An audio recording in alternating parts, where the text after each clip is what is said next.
Hello. Today we're going to be talking— oh, I have hair in my mouth. Ugh. Today we're going to be talking about the books that I want to read in the month of November. So November has a couple cool things going on. The first of those is that it is Native American Heritage Month, and there's also a readathon. I think that's the right word to use here. Olive from A Book Olive puts on an event called NonfictionNovember. I don't know if there are any like challenges or those kinds of things. If there are, I'll include all that down in the description box. I'm a big fan of nonfiction, but this is a good kind of like kick in the pants to read more. So with those two things in mind, let's get into it. The first book that I'm planning on reading is Plague of Doves by Louise Erdrich. This book follows the aftermath of a long unsolved crime in a small North Dakota town. It looks at the history of violence and like keeping secrets and that kind of thing. And it's an examination of this small town, the people who live in this small town, and the nearby Native American reservation. Most of Erdrich's books in one way or another look at the lasting impact of the oppression of Native American communities in the United States. This is the first in a kind of loose trilogy, at least that's how I've seen it described, and I'm pretty sure they focus primarily on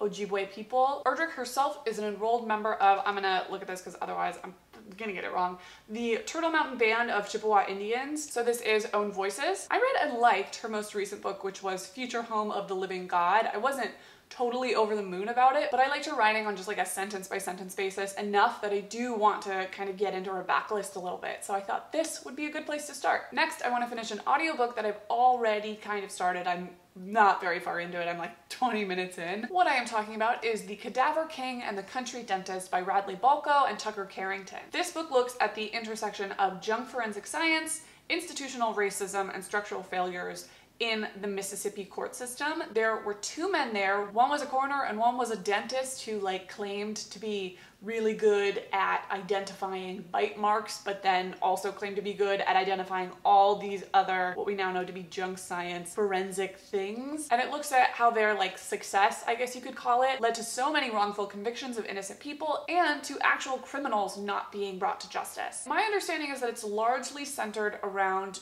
two cases. Two black men were wrongfully convicted of the murder of two 3-year-old girls. So it takes those cases as kind of the center points of this story and then looks at how the justice system in Mississippi works, how these two men came to be so powerful and why their testimonies became so important, how the criminal justice system is itself incredibly discriminatory. So it's a mix of true crime and history and also an examination of structural and societal racism in the US. So far, it is so good. Again, I'm not that far into it, but I'm already like, I just want more. Next, I have The Three Escapes of Hannah Arendt by Ken Crimstein. This is a graphic biography of Hannah Arendt, who is a famous political thinker, philosopher, I don't know the right term to use, political scientist. She became famous for her coverage of the Nazi trials after World War II. She coined the term the banality of evil, and so this is about her. This is an arc that I picked up at BEA, but you guys can get your hands on this too. It came out in September, so it can be found anywhere, your local bookstore, your local library, wherever you want to get your books. One thing that I'm really excited about is the fact that this is a graphic biography. So for people who are maybe like, ugh, nonfiction, I'm not sure if it's for me, there are really cool things like this out there. You can find other nonfiction graphic novels. Mouse by Art Spiegelman is nonfiction. For people who are hesitant to pick up nonfiction, know that it's a varied genre and there's lots of cool, innovative,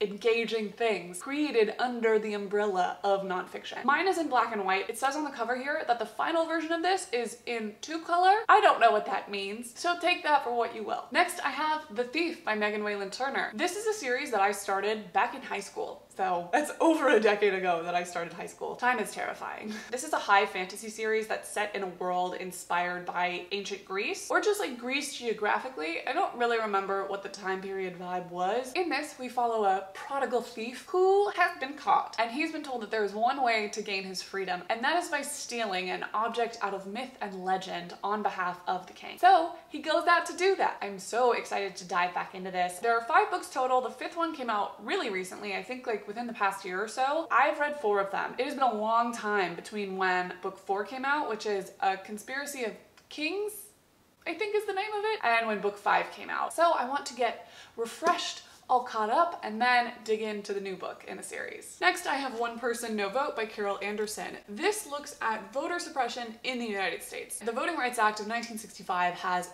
had a clause that basically outlined specific states with histories of racial discrimination in the realm of voting, and it said these states cannot enact changes to their voting laws without federal approval or something like that. Basically, it said that those specific states who had histories of voter suppression on the basis of race could not do it again until 2013, in which there was a Supreme Court decision that struck that clause from the act. As you can imagine, there has been some big fallout after the fact. Contrary to the state of our current government, the United States as a whole tends to swing more liberal than it does conservative. What conservatives know is that the more people who vote, the less well that they do in elections. This is why solidly red states are the first to report in presidential elections, because they close their polls sooner. This is also why, generally speaking, in conservative states, it's more difficult to register to vote early, to vote by mail. Basically, they make it really difficult for people to vote. This is particularly true of communities of color. What we know that people have done in the United States, that conservative politicians have done, there's this big trend in the US of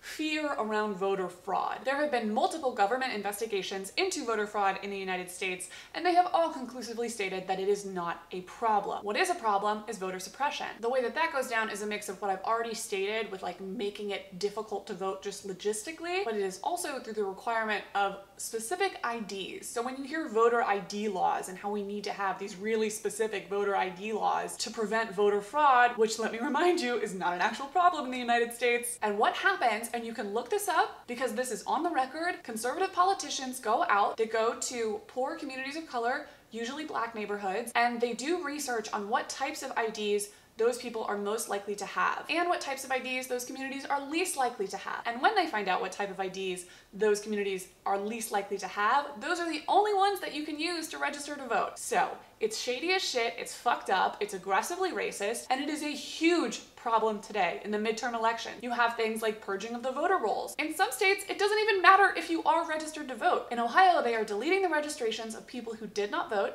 in the 2016 presidential election, so it doesn't matter if you previously registered. You need to re-register. That's why it's so important in the midterm elections to check for your registration. In the state of Georgia, there is a huge problem right now. Brian Kemp knows that he cannot win without cheating, and so he's cheating. He is facilitating purges in the hundreds of thousands of registered voters, and certain polling places are turning away registered Georgia voters. It is so upsetting. It makes me so angry. So if you're registered to vote, please double check. Go vote on November 6th so that we can vote in elected officials that are going to address the problem of voter suppression in this country, which I will state again is inherently racist. So I'm going to read this in November. I don't think I've actually talked about this book that much. This is an in-depth look at the aftermath of that 2013 Supreme Court decision. I am incredibly excited to start digging into this. Please go vote. Lastly, I have The Astonishing Color of After by Emily X.R. Pan. This is YA fabulism, magical realism, somewhere in that vein. We follow a young girl whose mother has died, except she believes that her mother has been transformed into a bird, I think, and she needs to go to Taiwan to try and find her mom in bird form or something like that. I have only heard absolutely amazing things about this. I haven't heard any significant criticism or critique of this from the people whose opinions I trust, so I am so excited to dig into this. So that's it for the books that I'm planning on reading in November.